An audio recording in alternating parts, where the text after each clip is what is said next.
गुरु परंपरा योग संस्थान में आपका स्वागत है। हम लोग मुख्य उपनिषद पढ़ रहे हैं। ईशावास्य उपनिषद, केन उपनिषद, कठोप उपनिषद, तीनों उपनिषद हो गया।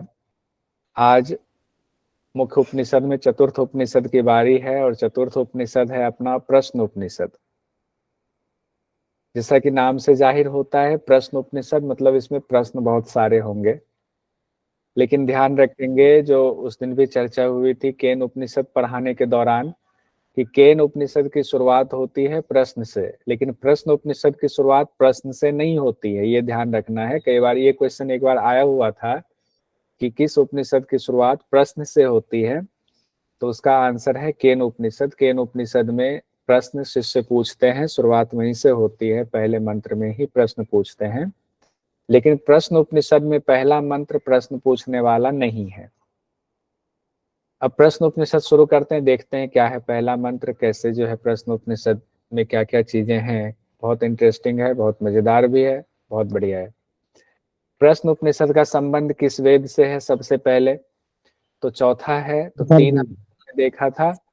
शुक्ला जी अथर्ववेद। स्वामी को कृष्ण कृष्ण करते हैं, तो कृष्ण यजुर्वेद तक हो गया था। उसके बाद अथर्ववेद, अथर्ववेद, अथर्ववेद लगातार 3 में है।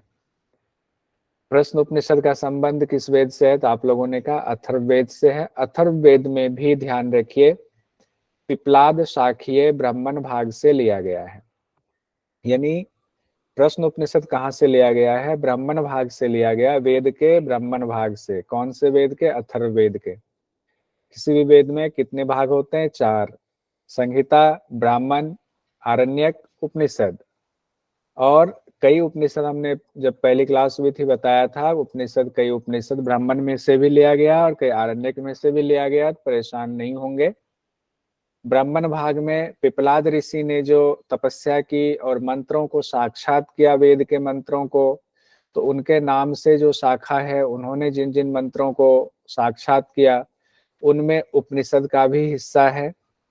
तो पिपलाद शाखीय ब्राह्मण भाग से लिया गया है। तो इसके एक तरह से मान लें कि दृष्टा ऋषि कौन हुए? पिपलाद ऋषि। यानी प्रश्न उपनिषद जो दिया गया है वो पिपलाद ऋषि के द्वारा साक्षात मंत्रों का संकलन है।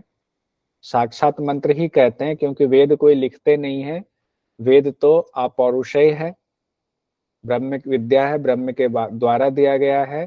तो पिपलाद ऋषि ने उन मंत्रों को साक्षात किया, इसीलिए कहते हैं प्रश्न उपनिषद के मंत्र किन्होंने साक्षात्कार किया? तो पिपलाद ऋषि ने किया।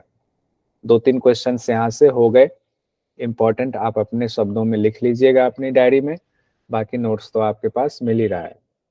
इस उपनिषद में भी सुंदर आध्यात्मिक कहानी भी बताई गई है, और एक कहानी है फिर अंदर भी कहानी है। समझाने का तरीका भी बहुत आसान है। शुरुआत जो होती है पहले मंत्र से, जो हमने कहा प्रश्न उपनिषद का मतलब ये नहीं कि शुरुआत ही प्रश्न से होती है, नहीं। इसमें कहते हैं पहले मंत्र में कि 6 ऋषि पुत्रों की चर्चा है जो कि यंग हैं और वेदों के ज्ञाता हैं, लेकिन ब्रह्म ज्ञान के लिए उनकी जिज्ञासा है। 6 ऋषि, उनको ऋषि ही कहेंगे, ऋषि पुत्र हैं तो 6 ऋषि हैं। ब्रह्म की जिज्ञासा उनके अंदर है, उन्होंने शिक्षा तो पूरी कर ली लेकिन ब्रह्म ज्ञान नहीं मिला। तो उनको पता चला कि पिपलाद ऋषि कोई है जो ब्रह्म ज्ञानी है, और उनके आश्रम में अगर चला जाए तो जो हमारा ब्रह्म ज्ञान से संबंधित जिज्ञासा हमारी रह गई है, वेद वगैरह पढ़ लिया लेकिन ब्रह्म ज्ञान नहीं मिला, तो पिपलाद ऋषि से चल के क्यों ना ब्रह्म ज्ञान लिया जाए। तो ये 6 ऋषि मित्र भी थे आपस में। सभी 6 ऋषि एक साथ पिपलाद ऋषि को ढूंढने निकले। जैसे विद्वानों ने बताया था कि इस जगह पे पिपलाद ऋषि रहते हैं, तो पहुंच गए पिपलाद ऋषि के पास। तो एक परंपरा होती है, जब आप किसी को गुरु बनाने जाते हैं और आप शिक्षा लेने जा रहे हैं, ज्ञान लेने जा रहे हैं, तो समीधा लेकर जाया जाता है। समीधा मतलब यज्ञ से संबंधित सामग्री लिया जाता है। उसकी एक विधा होती है कि आप जब उस वेश में और उस तरीके से गुरु के पास पहुंचते हैं तो गुरु समझ जाते हैं कि ये शिक्षा लेने आया हुआ है। तो समिधा लेकर के 6 ऋषि पहुंच गए पिपलाद ऋषि के आश्रम में, और पिपलाद ऋषि से ये इन्होंने कहा कि चल के उनसे प्रार्थना की जाए। तो पिपलाद ऋषि से को अपनी जिज्ञासा बताई कि हम लोग ब्रह्म ज्ञान के लिए आए हुए हैं। अब यहाँ सवाल नहीं है, सवाल पूछने का तो भी मौका ही नहीं मिला। ब्रह्म ज्ञान के लिए आए हुए हैं, अपनी जिज्ञासा जाहिर की 6 के 6 ऋषि ने। तो पिपलाद ऋषि ने कहा इन लोगों से कि देखो, तुम लोग तपस्वी हो, वेदों को भी तुम लोगों ने पढ़ रखा है, अभी तक पढ़ के आए हुए हो, बहुत विद्वान हो, अच्छी बात है। लेकिन 1 साल तक मेरे आश्रम में रहो, तपस्या करो, तप करो, ब्रह्मचर्य का पालन करो। उसके बाद तुम्हारे जो सवाल हो ब्रह्म संबंधित, वो सवाल पूछना। यानी सवाल पूछा नहीं है, सिर्फ अपनी जिज्ञासा बताई। 1 साल तक क्यों? क्योंकि हम लोगों ने अभी तक जो 3 उपनिषद पढ़ लिए हैं, उसमें हम लोगों ने देखा है कि ब्रह्म ज्ञान उन्हीं को दिया जाता है जो योग्य होते हैं, जिनके अंदर क्षमता होती है ब्रह्म ज्ञान को लेने की। अब ये 6 ऋषि भले ही विद्वान थे, लेकिन पिपलाद ऋषि चाहते थे कि हम इनकी परीक्षा ले लें, 1 साल में इनको अगर इनमें कोई कमी है तो उस कमी को भी दूर कर दे, फिर इनको ब्रह्म ज्ञान देंगे। और 1 साल तक अगर उनकी ऐसी जिज्ञासा रही हो तपस्या के हिसाब से, या उनको ब्रह्म ज्ञान के लिए पिपलाद ऋषि तैयार करेंगे अपने सानिध्य में रख करके, तो 1 साल तक इन ऋषियों ने अच्छे से वहां पर तपस्या की, सेवा की और रहे। तो ये 6 ऋषि कौन थे, पहले ये नाम देख लेते हैं। प्रश्नोपनिषद में बताया गया है, सुकेशा भारद्वाज ऋषि के पुत्र, दूसरे शिबी कुमार सत्यकाम शिबी ऋषि के पुत्र, सौर्यायनी ये गर्ग गोत्र के थे, अश्वलायन कौशल देश के थे ये ऋषि पुत्र, भार्गव विदर्भ के निवासी थे, कबंधी कत्य ऋषि के प्रपौत्र थे। प्रपौत्र मतलब पोता हो गए। ये 6 के 6 ऋषि गए हुए थे। देखिए 6 के 6 नाम भी हमें याद करना है, तो चिंता मत कीजिए, 6 का नाम हम आपको सीक्वेंस में अभी याद करा देंगे निमोनिक के जरिए। अब ये लोग 1 साल हो गया। जब 1 साल इनका पूरा हो गया पिपलाद ऋषि के आश्रम में, अब इनका मन जो है ब्रह्म विद्या के लिए उतावले हो रहे हैं कि अब ब्रह्म विद्या में पिपलाद ऋषि से मिलेगा। 1 साल तक ब्रह्मचर्य का पालन करते हुए तपस्या कर ली। तो अब सभी 6 ऋषि बैठ गए पिपलाद ऋषि के पास, और पिपलाद ऋषि भी तैयार हो गए कि अब इन 6 के 6 ऋषियों को हमें ब्रह्म ज्ञान देना है। अब 6 के 6 ऋषि सवाल पूछ रहे हैं। सवाल जो पूछ रहे हैं वो सीक्वेंस देखिए किस तरीके से सवाल पूछ रहे हैं। पहला सवाल पूछा है कबंधी ने, दूसरा सवाल पूछा है भार्गव ऋषि ने, तीसरा सवाल पूछा है अश्वलायन ने, चौथा सवाल पूछा है सौर्यायनी ने, 5वां सवाल सत्यकाम ने, और 6ठा सवाल पूछा है सुकेशा जी ने। ये 6 ऋषि क्रम से सवाल पूछ रहे हैं, और 6 के 6 सवाल में आप ये सोचो पूरे ब्रह्म विद्या का निरूपण हो जा रहा है। एक ने सवाल पूछ दिया, सबने सुना, जो रह गया उनके मन में जिज्ञासा हुई, दूसरे ने पूछा, दूसरे से कुछ रह गया, तीसरे के मन में जिज्ञासा हुई। इस तरह से सवाल का जवाब पिपलाद ऋषि दे रहे हैं। पहले सवाल देख लेते हैं, फिर सवाल और जवाब एक साथ देखेंगे। पहला सवाल है कबंधी जी का। ये पूछ रहे हैं कि जिससे ये सभी जीव नाना रूपों में प्रकट होते हैं, जो इसका सुनिश्चित कारण है वो कौन है। यानी कि ब्रह्म के बारे में पूछ लिया कि सारी जो ब्रह्मांड की रचना हुई है वो किनसे इनकी रचना हुई, रचना करने वाले कौन हैं, उनके बारे में बताइए। और आप याद कीजिए केन उपनिषद में जो शुरुआत प्रश्न से हुई थी उसमें भी यही चीज पूछा गया, लेकिन पूछने का तरीका अलग था। अब पहला सवाल कबंधी जी का हो गया कि वो ब्रह्म के बारे में, उस शक्ति के बारे में पूछ रहे हैं कि किनकी शक्ति से ये सारे जीव प्रकट हुए हैं और कौन है इनके पीछे। दूसरा सवाल जो भार्गव जी ने पूछा, क्या सवाल पूछा, कहते हैं कुल कितने देवता प्रजा को धारण करते हैं, कौन कौन प्रकाशित करते हैं, और सबसे श्रेष्ठ उनमें कौन है, यानी सर्वश्रेष्ठ देवता कौन है। एक तो ब्रह्म हो गए, अब ब्रह्म ने देवों को बनाया, जिनके ऊपर जिम्मेदारी इस सृष्टि को बनाए रखने की, उसमें उनका कार्य निर्धारित किया गया, वो देवता कौन कौन है, कौन सर्वश्रेष्ठ है।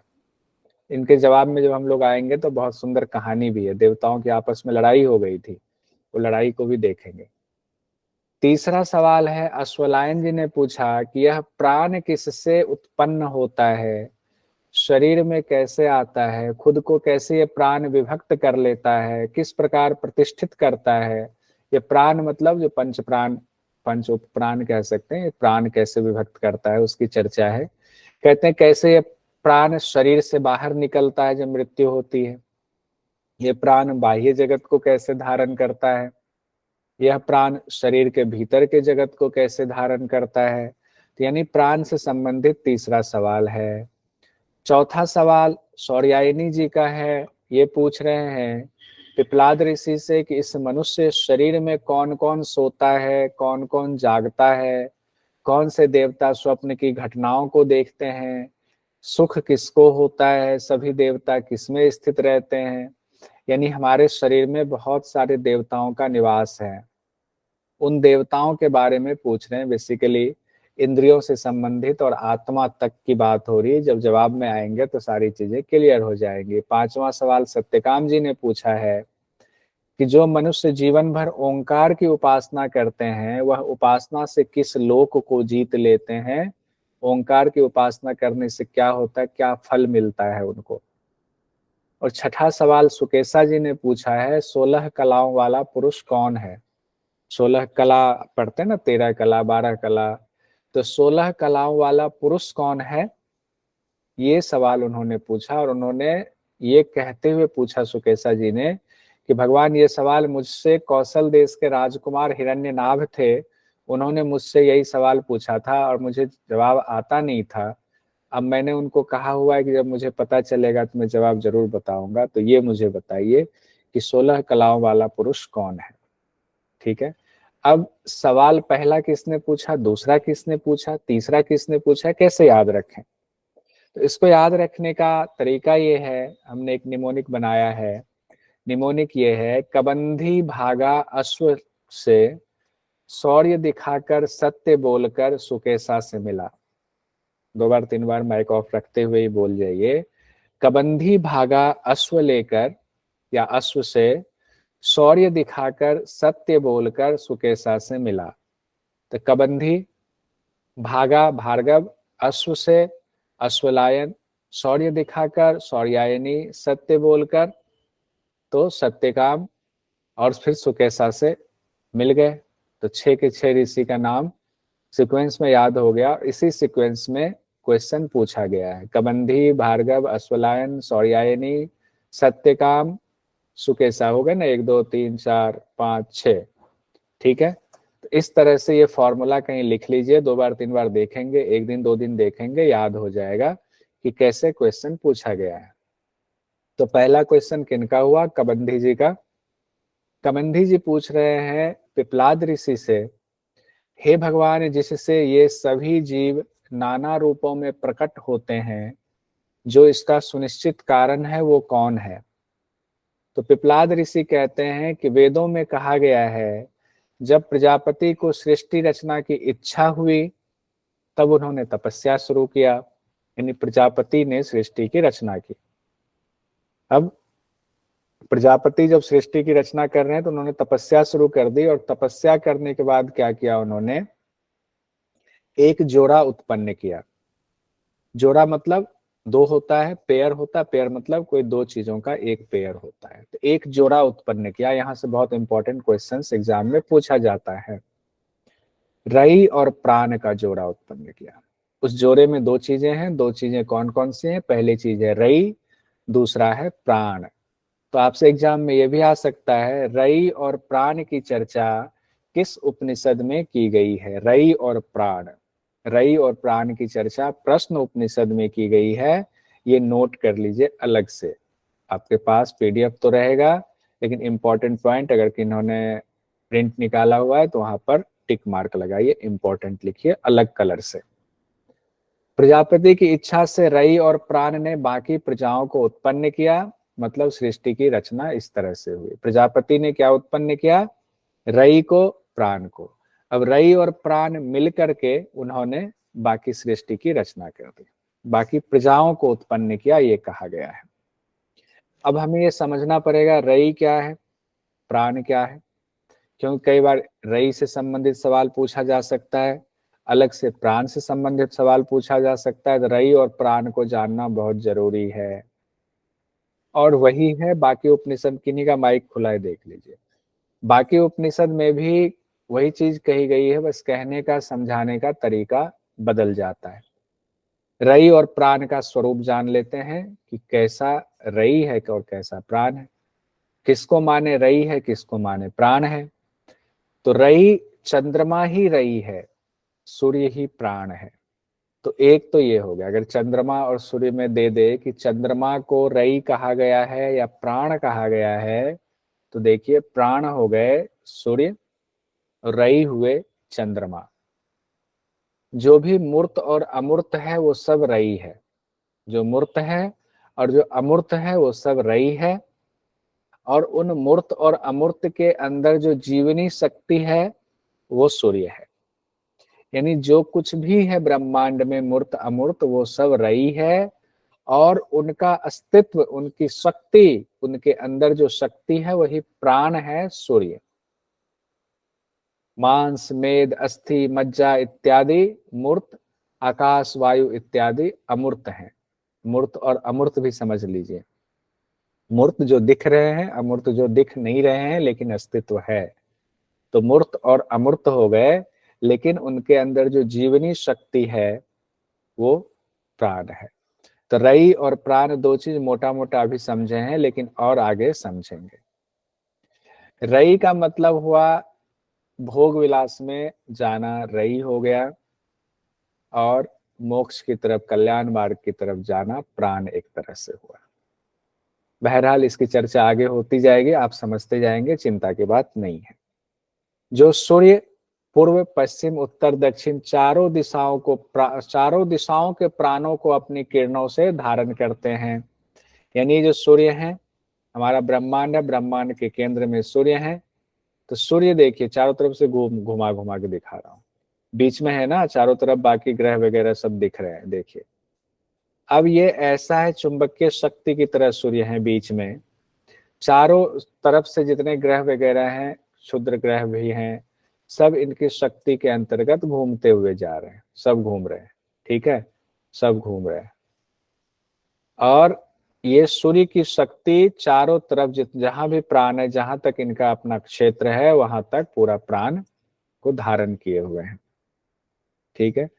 नीचे के लोकों में भी इनका अस्तित्व है, ऊपर के लोकों में भी, बीच के लोकों में भी।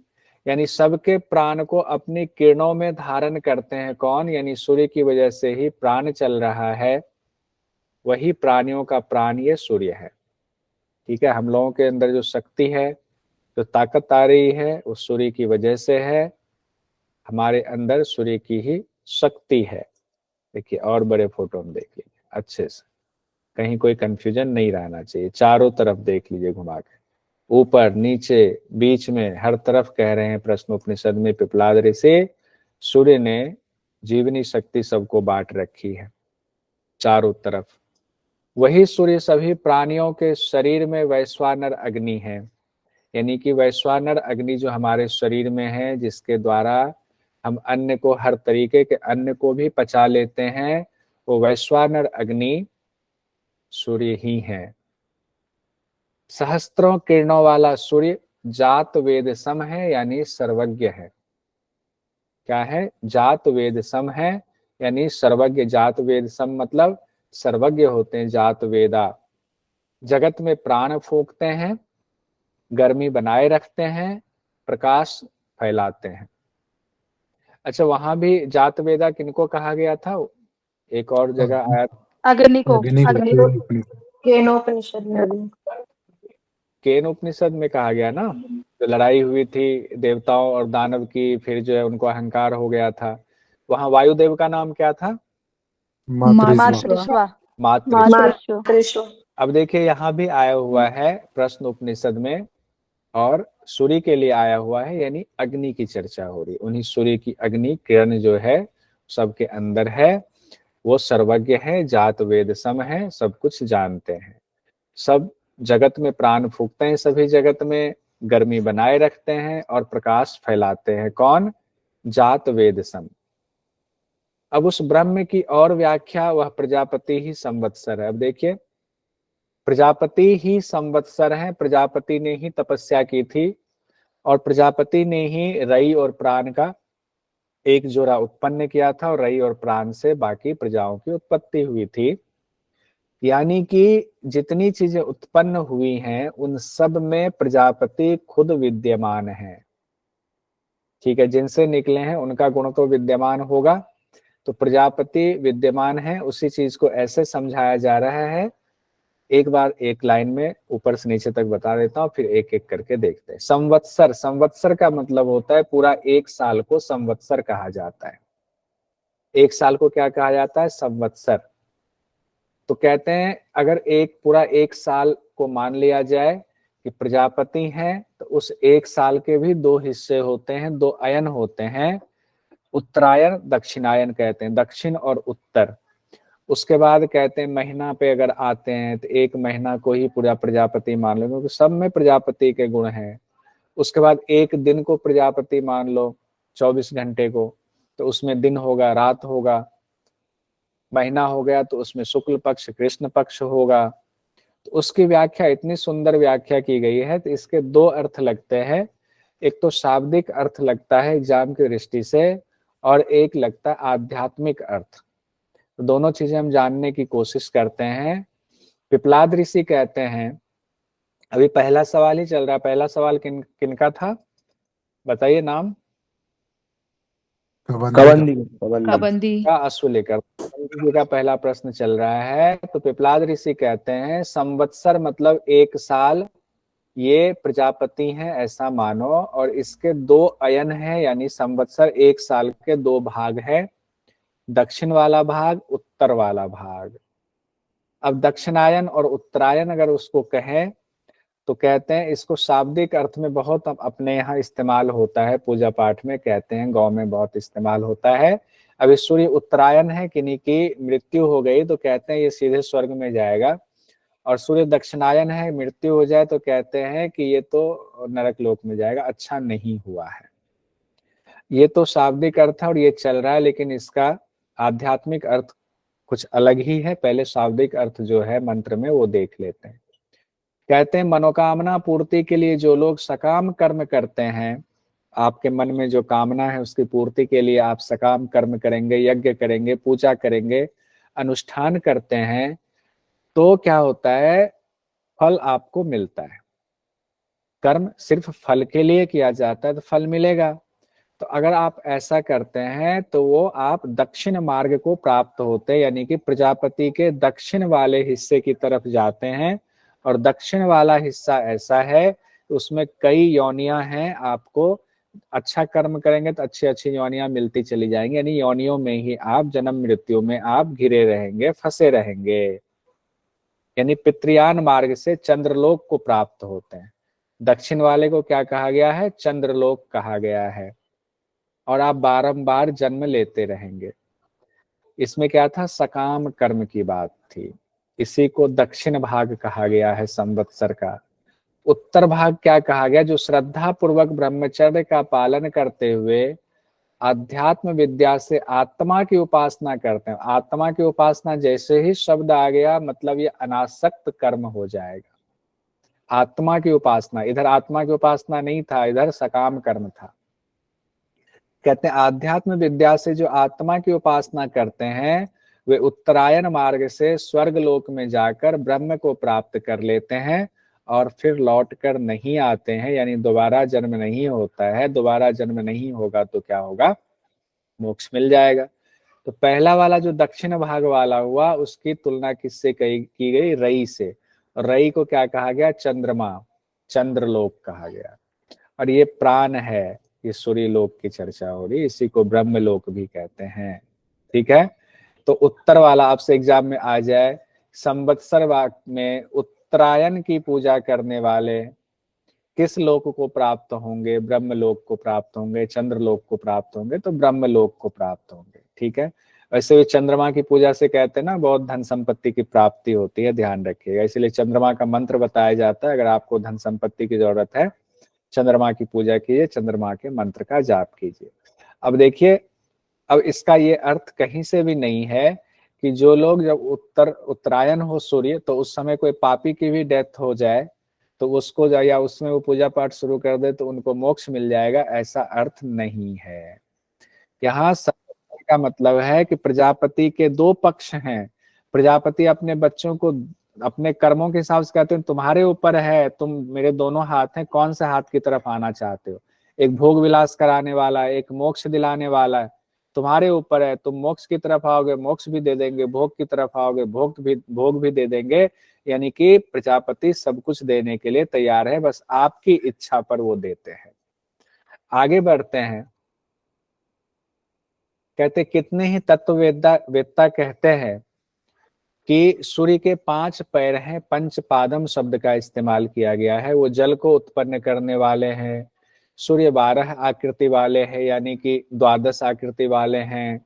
7 पहियों वाले रथ में सवार हैं, 6 अरों वाले रथ में बैठे हुए हैं और सबको जानने वाले हैं। ये सूर्य की व्याख्या अलग अलग तरीके से की गई है। ठीक है, यहाँ पर 12 आकृति कहा गया जो 12 महीने होते हैं। 7 पहिया कहा गया कि 7 कलर जो 7 क्या कहा गया है, दिवस होते हैं। अलग अलग इससे व्याख्या की गई है, तो इसमें बहुत नहीं जाएंगे क्योंकि व्याख्या में अलग अलग चीजें, कुछ लोगों ने अलग व्याख्या की है, कुछ लोगों ने अलग व्याख्या की है, तो इससे इस दिक्कत में नहीं फंसेंगे। कुछ व्याख्याकारों ने ऐसा भी कहा है 5 पैर को ही 6 ऋतु माना है। हेमंत और शिशिर चूंकि एक जैसा मौसम लगता है तो उसको एक ही ऋतु माना है, इसलिए 5 पैर कहा है। ये 6 ऋतु यानी 5 पैर है। 12 आकृति को 12 महीना कहा है। कई विद्वान कहते हैं 7 पहिए 7 रंग हैं जो इंद्रधनुष होते हैं, 6 अरे हैं तो 6 ऋतु उनको मान लिया है। तो अलग अलग विद्वानों ने व्याख्या की है, यानी कि सही व्याख्या कौन सी है कहना मुश्किल है। लेकिन बहरहाल एग्जाम की दृष्टि से आगे बढ़ते हैं। अब पिपलाद ऋषि ने संवत्सर बता दिया, अब वो बता रहे हैं एक महीना कौन सा है। कहते एक महीने को प्रजापति मान लो।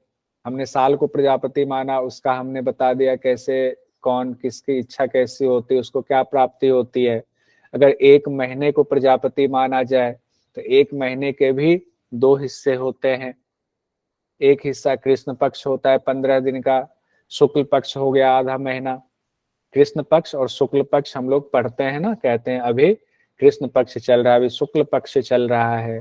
तो कृष्ण पक्ष रई है, शुक्ल पक्ष प्राण है।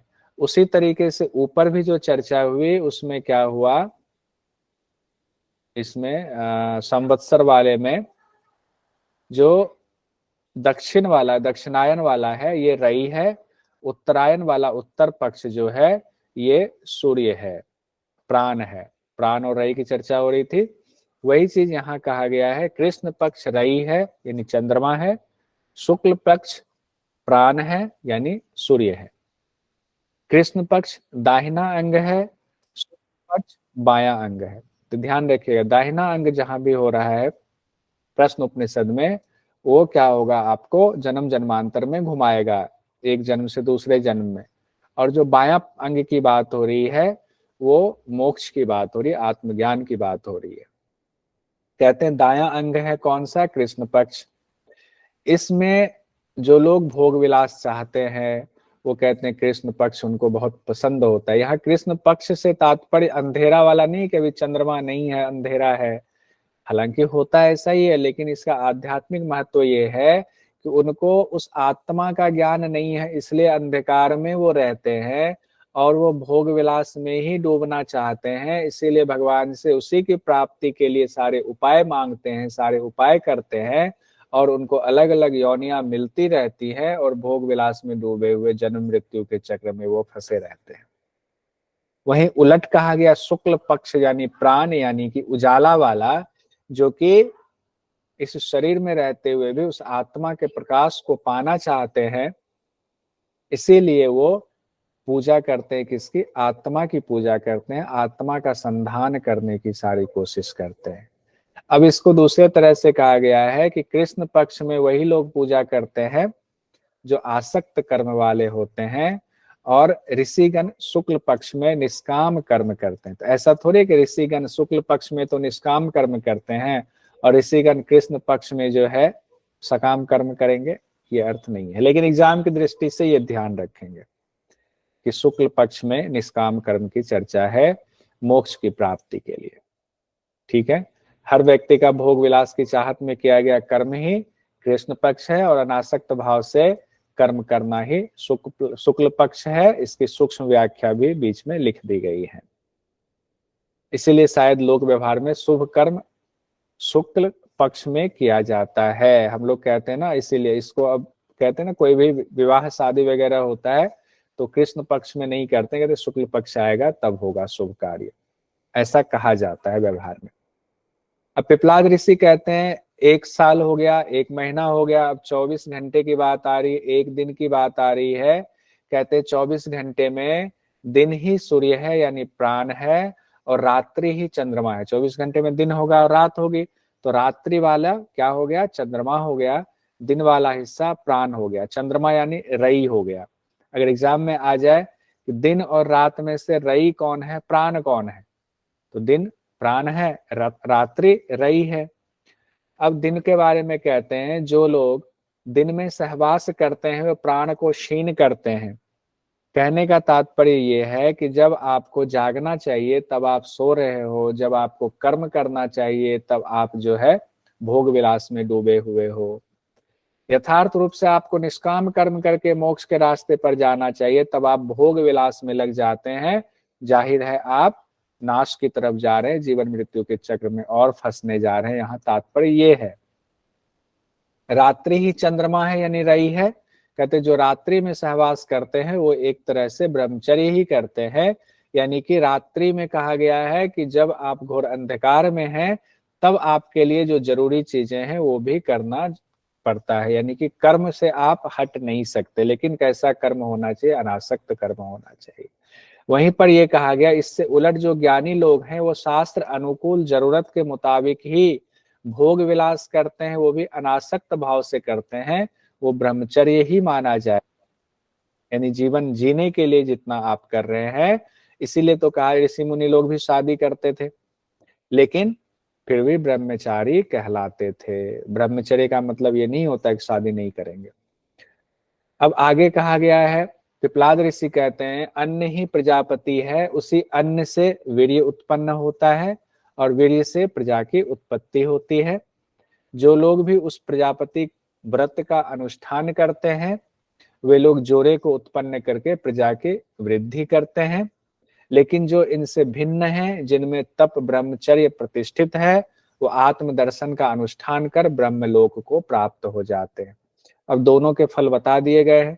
आप कीजिए, बहुत अच्छे कर्म करेंगे तो प्रजा की वृद्धि भी करेंगे, अच्छे कुल में पैदा होंगे। लेकिन अगर आप अनासक्त कर्म करेंगे, आत्मा का अनुष्ठान करेंगे, तो आप ब्रह्मलोक को प्राप्त होंगे। दोनों बातें कही गई हैं। पहला प्रश्न यहाँ समापन हुआ। अब दूसरे प्रश्न पर आती है। पहले प्रश्न में जो परीक्षा की दृष्टि से इंपॉर्टेंट था वो प्राण और रई का डिफरेंसेस हमें जानना था। प्राण रई को लेकर के सवाल आ जाता है। दूसरा प्रश्न है कबंधी भागे, तो भागे किससे, भार्गव हो गए। भार्गव ऋषि ने दूसरा प्रश्न पूछा, 3 चीजें पूछी हैं। कहते हैं कुल कितने देवता प्रजा को धारण करते हैं, कौन कौन प्रकाशित करते हैं, सर्वश्रेष्ठ उनमें कौन है उन देवताओं में। अब पिपलाद ऋषि जवाब देते हैं, तो यहाँ एक सुंदर कहानी भी आई है। कहते हैं वैसे तो सबका आधार आकाश रूप देवता ही है। आकाश से ही वायु की उत्पत्ति हुई, वायु से अग्नि, अग्नि से जल, जल से पृथ्वी भी इस शरीर के धारक देवता है। इस तरह से यानी आकाश से ही कहते हैं इन सब चीजों की उत्पत्ति हो रही है। एकादश इंद्रिय भी शरीर के देवता है। ठीक है, एकादश इंद्रिय भी शरीर के देवता। देवता कितने हो गए, आकाश भी देवता है, वायु भी देवता, अग्नि भी देवता, जल भी देवता, पृथ्वी भी देवता है। इतने देवता है, आकाश, वायु, अग्नि, जल और पृथ्वी कहते हैं। और एकादश इंद्रिय भी देवता है। तो अब सवाल ये है कि ये सारे देवता प्रजा को धारण करते हैं, कौन कौन प्रकाशित कर रहे हैं, कौन सर्वश्रेष्ठ है। तो सुंदर कहानी यहाँ पिपलाद ऋषि ने बताई हुई है। कहते हैं शरीर के देवताओं के बीच में एक बार लड़ाई हो गई। पांचों पंच महाभूत देवता, 10 इंद्रिय, एक मन सहित 11 इंद्रिय, और उन सब के बीच प्राण, सब में हो गया झगड़ा।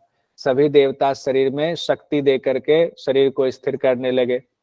सब ने आधार प्रदान किया, सब लोग प्रकाशित करने लगे शरीर को। तो शरीर को सभी देवता प्रकाशित कर रहे हैं, और जब सब प्रकाशित कर रहे हैं तो सब में ये अहंकार आ गया कि मैं ही सर्वश्रेष्ठ हूं, मैं ही सर्वश्रेष्ठ हूं। अब भारी मुसीबत आ गई कि सर्वश्रेष्ठ कौन है। जब लड़ने लगे तो कोई कहे नहीं मैं हूं सर्वश्रेष्ठ, कोई कहे नहीं मैं हूं, प्राण कहे, उधर की कर्मेंद्रिय कहे मैं हूं, ज्ञानेंद्रिय कहे मैं हूं, आकाश कहे मैं हूं, पृथ्वी बोले मैं हूं। जब देखा सब खूब झगड़ा बढ़ रहा है तो प्राण बीच में आए। प्राण ने बीच बचाव किया, अरे रुको रुको रुको, एक काम करते पंचायत बिठाते हैं। पंचायत बिठा लिया, सबको बिठाया, सब लोग कुछ देर के लिए शांत हो गए। कहा सुन लेते हैं प्राण क्या कहते हैं, शायद कुछ फैसला निकल आए। तो प्राण ने कहा कि तुम लोग अज्ञानता की वजह से झगड़ रहे हो, अज्ञान मत बनो। दरअसल तुम में से किसी में भी शरीर को धारण या सुरक्षित करने की क्षमता नहीं है, मैं ही सर्वश्रेष्ठ हूं।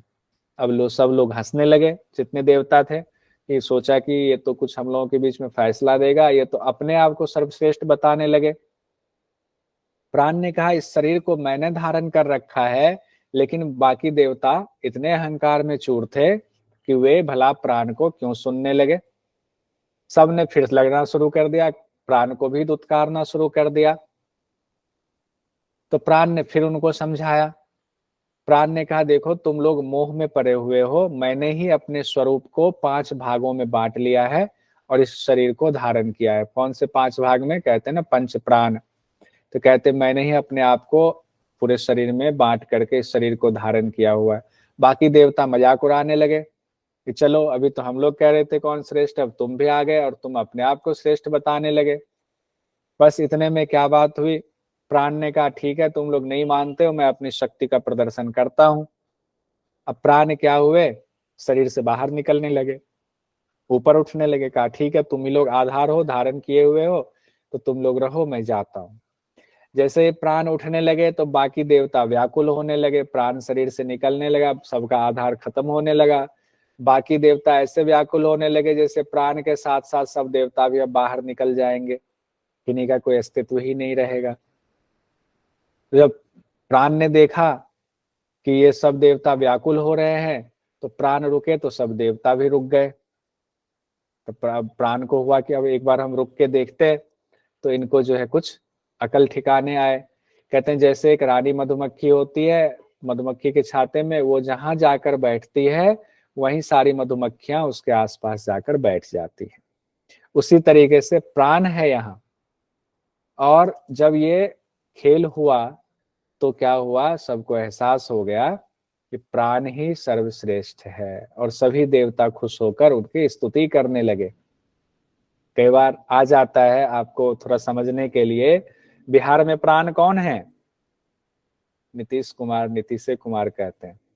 नीतीश कुमार जिधर जाते हैं उधर ही सरकार बन जाती है, उधर ही मुख्यमंत्री बनते हैं। वो बीजेपी के साथ रहते हैं तो भी मुख्यमंत्री हैं, और वो लालू यादव जी के साथ रहते हैं तो भी मुख्यमंत्री हैं। तो नीतीश कुमार जिधर जाते हुए प्राण है, इधर निकल गए तो दूसरे का प्राण निकल गया, जहां पहुंच गए वहीं प्राण फूंक दिए। हमेशा वही, क्या थे तो मुख्यमंत्री, क्या बनेंगे मुख्यमंत्री, क्यों इस्तीफा दिया? तो मुख्यमंत्री बनने के लिए, फिर भी मुख्यमंत्री ही है, तो प्राण वही है। ठीक है, ये थोड़ा सा क्लास में थोड़ा सा हल्का करने के लिए, बहुत भारी भरकम नहीं बनाकर रखेंगे, मुंह को, चेहरे को आराम से इत्मीनान से सुनेंगे। अब सबने मान लिया कि हाँ प्राण जो है सर्वश्रेष्ठ है। किन्होंने हैंड रेज किया हुआ है क्या? प्रमोद पाल जी हैंड रेज कर रहे हैं क्या? हाँ, कुछ कह रहे हैं प्रमोद जी? मैंने कहा सही सर, आपने मोटिवेशन करके बताते हैं। अच्छा, नहीं बस इसका कोई संदर्भ नहीं है, बस याद हो जाए, एक रास्ता ना हो थोड़ा टूटे, इसी के लिए, और कोई बात नहीं। Okay sir, okay sir. ठीक है, और कोई संदर्भ नहीं है। नहीं तो देखते हैं मुख्यमंत्री तो गायब भी हो जाते हैं। रुचि जी हंस रही हैं, उनके यहाँ के मुख्यमंत्री गायब हो जाते हैं, फिर उदित होते हैं। आइए, सब देवता प्राण की प्रार्थना करके अब कहने लगे, यानी सर्वश्रेष्ठ कौन हो गया। अब हम एग्जाम पर आते हैं। क्या सवाल पूछा, सभी देवताओं में सर्वश्रेष्ठ कौन है? तो प्राण ही है। सब देवता प्राण की उपासना करने लगे, उनकी प्रार्थना हाथ जोड़कर करने लगे।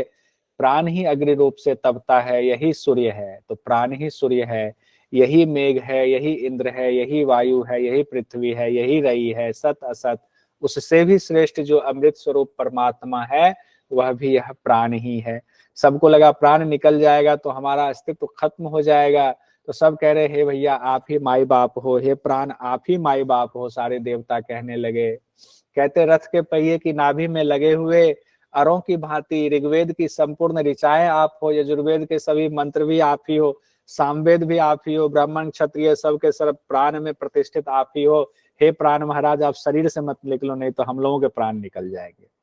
सारे देवता कहने लगे प्राण की स्तुति करके, हे प्राण आप ही प्रजापति हो, आप ही गर्भ में विचरते हो, सभी प्राणी आपके ही परायण हैं, आपके बिना कोई नहीं है। हे प्राण आप ही देवताओं के लिए हवि पहुंचाने वाले अग्नि हो, पितरों के लिए पहली स्वधा हो, आप ही ऋषियों के लिए सत्य भी आप ही हो। अब इतनी तारीफ के पुल बांध दिए, सबको लगा कि इनके बिना काम नहीं चलेगा, इनकी स्तुति जरूरी है क्योंकि सच भी यही है। प्राण की ही महिमा का गान किए जा रहे हैं। आप ही प्रलय काल में संहार करने वाले रुद्र हो, आप ही अंतरिक्ष में विचरण करने वाले हो। हे प्राण आप ही मेघ रूप होकर बारिश करते हो, जिससे प्रजा के लिए अन्न उपजता है, सभी प्राणी आनंदमय हो जाते हैं। बाकी देवता जो शरीर में थे सबने प्राण की इतनी प्रशंसा की। तो हमारा एग्जाम का एक क्वेश्चन हो गया, सर्वश्रेष्ठ कौन है? तो प्राण है। हे प्राण आप पहले से ही पूरी तरह शुद्ध हो, आपको किसी प्रकार से शुद्धि की जरूरत नहीं है। सब देव आपके लिए ही अन्न ग्रहण करते हैं, आप ही समस्त विश्व के स्वामी हो। ऊपर कहा गया वैश्वानर अग्नि, उस सूर्य को ही कहा गया। आप ही सबके पिता हो। जो कुछ भी इस चराचर जगत में दिखता है वो प्राण के ही अधीन है। जैसे माता अपने बच्चों की रक्षा करती है, उसी तरह आप हमारी रक्षा करो, आप हमें छोड़ के मत जाओ। जो प्राण बाहर निकलने लगे अब उनको रोक लिया। यहाँ पर दूसरा प्रश्न भी अपना कंप्लीट हुआ। कबंधी भागा तो भार्गव जी का हो गया। अब तीसरा प्रश्न अश्वलेख अर्थात अश्वलायन का प्रश्न निमोनिक के हिसाब से। तीसरा प्रश्न कौशल देश के अश्वलायन ने पिपलाद ऋषि से पूछा। अश्वलायन जी के प्रश्न है, यह प्राण किससे उत्पन्न होता है? अब ऊपर प्राण की चर्चा होगी ना, प्राण की इतनी तारीफ हुई, प्राण ही सब कुछ है, प्राण ही सर्वश्रेष्ठ है, तो अब प्राण के बारे में तो विस्तार से चर्चा होनी चाहिए। तो अश्वलायन जी ने उन्हीं प्राण की पूरी व्याख्या पूछ ली है। यह प्राण किससे उत्पन्न होता है, शरीर में कैसे आता है, खुद को कैसे विभक्त करता है, किस प्रकार प्रतिष्ठित करता है, कैसे शरीर से बाहर निकलता है, बाह्य जगत को कैसे धारण करता है, फिर शरीर के भीतर के जगत को भी कैसे धारण करता है। तो पिपलाद ऋषि अब जवाब दे रहे हैं। कहते हैं तुम बहुत कठिन प्रश्न पूछ रहे हो, मैं इन प्रश्नों का तुमको जवाब देता हूँ। ये आसान प्रश्न नहीं है प्राण के बारे में पूछना। कहते हैं सर्वश्रेष्ठ प्राण परमात्मा से उत्पन्न हुआ है, यानी उनसे भी श्रेष्ठ कौन है? परमात्मा है। और प्राण ही सर्वश्रेष्ठ है। ऊपर भी देख लिया, नीचे भी देख रहे हैं। आ जाए सर्वश्रेष्ठ कौन है सभी देवताओं में प्रश्न उपनिषद के मुताबिक, तो प्राण ही है। कहते हैं जिस तरह पुरुष के होने पर भी छाया का अस्तित्व है, उसी तरह परमात्मा के होने पर ही प्राण है। अगर परमात्मा नहीं है तो प्राण नहीं है। मन के द्वारा किए हुए संकल्प से यह प्राण शरीर में प्रवेश करता है। शरीर में कैसे प्रवेश करता है? तो यहाँ से ये टिक लगा लीजिए, कहीं लिख लीजिए। प्राण कैसे शरीर में प्रवेश करता है? तो मन के संकल्प के द्वारा ही प्राण शरीर में प्रवेश करता है। इसके लिए शब्द जो इस्तेमाल किया गया है मनोकृतेन, मंत्र में जो शब्द इस्तेमाल किया गया है मनोकृतेन, यानी मन के द्वारा आपने जो संकल्प किया, यानी जैसा मन का संकल्प वैसा ही शरीर मिलता है। इसका तात्पर्य ये है कि अंत समय में आपके मन में जो जो संकल्प रह जाता है, काश ये हो जाता, काश हम ये कर लेते, तो आपके मन में जो इच्छाएं रह गई, संकल्प रह गया, तो अगला शरीर उसी को पूरा करने के लिए आपका सूक्ष्म शरीर नए शरीर में प्रवेश करता है। अब तीसरी बात कह रहे हैं कि अब अश्वलायन के तीसरे प्रश्न का उत्तर, प्राण खुद को कैसे विभक्त करते हैं? कहते हैं जिस प्रकार एक चक्रवर्ती सम्राट क्या करते हैं, गांव में, मंडल में, जनपद में अलग अलग योग्य अधिकारियों की नियुक्ति करते हैं। जैसे सपोज कीजिए मोदी जी हैं, अगर उनको राजा मान लिया जाए लोकतंत्र के ही सही, तो वो क्या करते हैं, कैबिनेट बनाया, कैबिनेट के बाद जो है राज्य मंत्री बनाएंगे, राज्य मंत्री फिर जो है अधिकारियों को देखेंगे, अधिकारी से फिर नीचे के स्तर तक क्या होते हैं, छोटे छोटे अधिकारी तक बट जाते हैं।